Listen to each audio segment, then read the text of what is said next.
2009 at 11:13 a.m.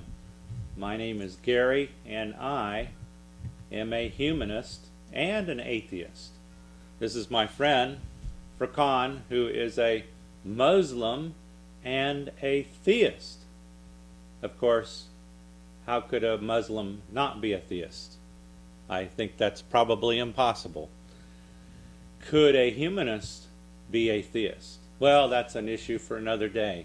That's a very controversial question. Nevertheless, that's where we stand on our worldviews in general. What we're here to do is debate the issue of God, His existence or non-existence, how we might know whether that's the case, and whether that's important at all. We met a couple of weeks ago, and we appreciate those of you who have subscribed to our YouTube recording of this debate, and we will welcome others who get on board after today.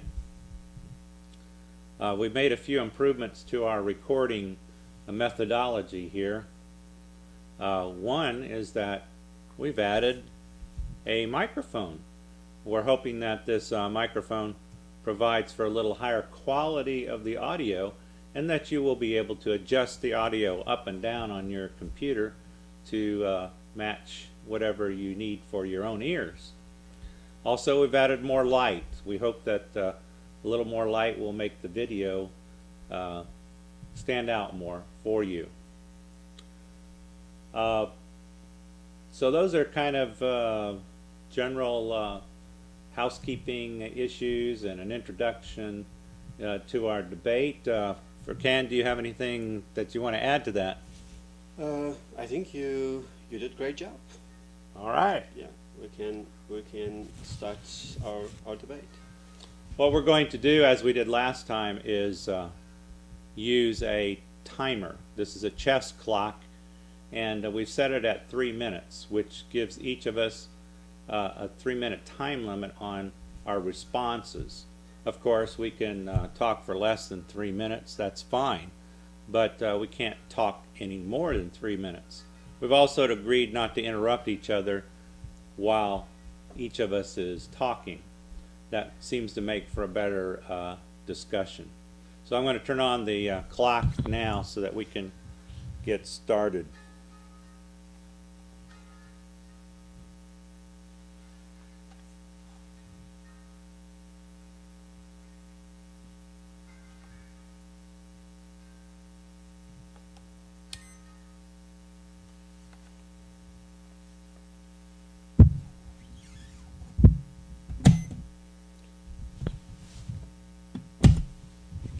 Okay, I have now 3 minutes to speak, and I'd like to talk a little bit about what we covered last time.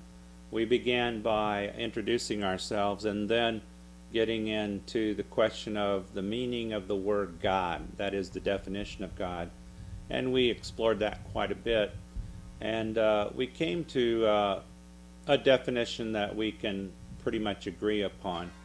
What I'd like to do, however, is to introduce another definition. This is a definition that I have used in a book which I have written and hope to be published very soon. And I think it matches up pretty well with the definition of God that we nailed down 2 weeks ago.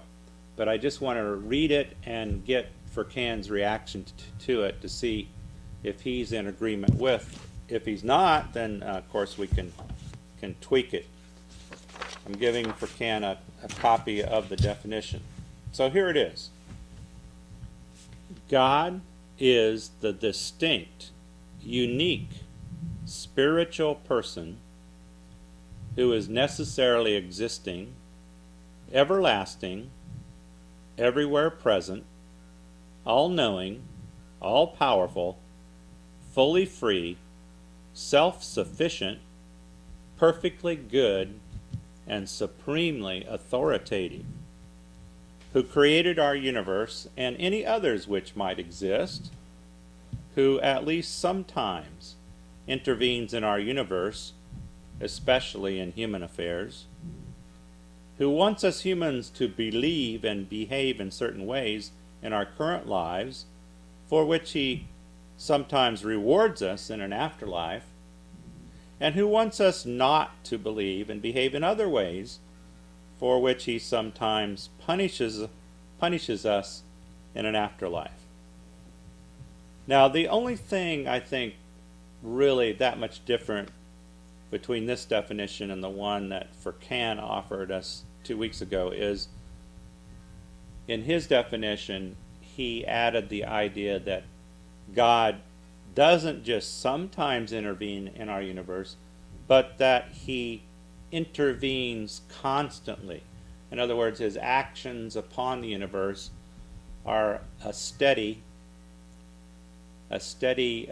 influence. So, although this definition does fit with his, it says at least sometimes, he goes beyond that and implies that God's action is steady and constant. So I'll ask Furkan if you would respond to that definition. Okay. I think it's a quite comprehensive definition. There are two. It seems like there are two components of this definition. One is about God as a being, and the other, in other words, about the nature of this supreme being. The other is about the attributes of God, and I think it's, I'm a little bit struggling to see whether it's really proper to say spiritual person, because even though it's very clear in my understanding that God does not have material being, or God's essence in terms of his nature is completely different than the essence of any being that you can imagine. I might even include that one as spiritual being if you think spiritual being as a form of creation. In my understanding, you have a creator, and you have creatures. So creatures are, in this regard, in terms of their nature, when you look at their being, is different than creator. So the best way I put it is like you have, let's say, in this case, this pen, and then you have a shadow of the pen. Now the key is that when you have a shadow, that you can definitely see the connection, you can see similarity in terms of the shape, but there is no way for you to claim that there is commonality in terms of the nature of the existence of shadow and the pen itself.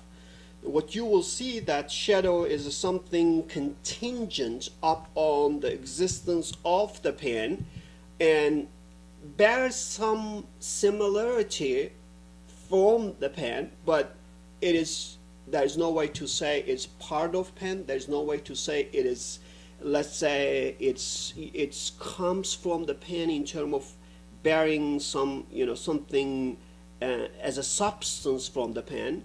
So that's, I think, one key thing that I want to really emphasize, that creator and creatures are different. They have in their nature, but they are similar in terms of certain attributes.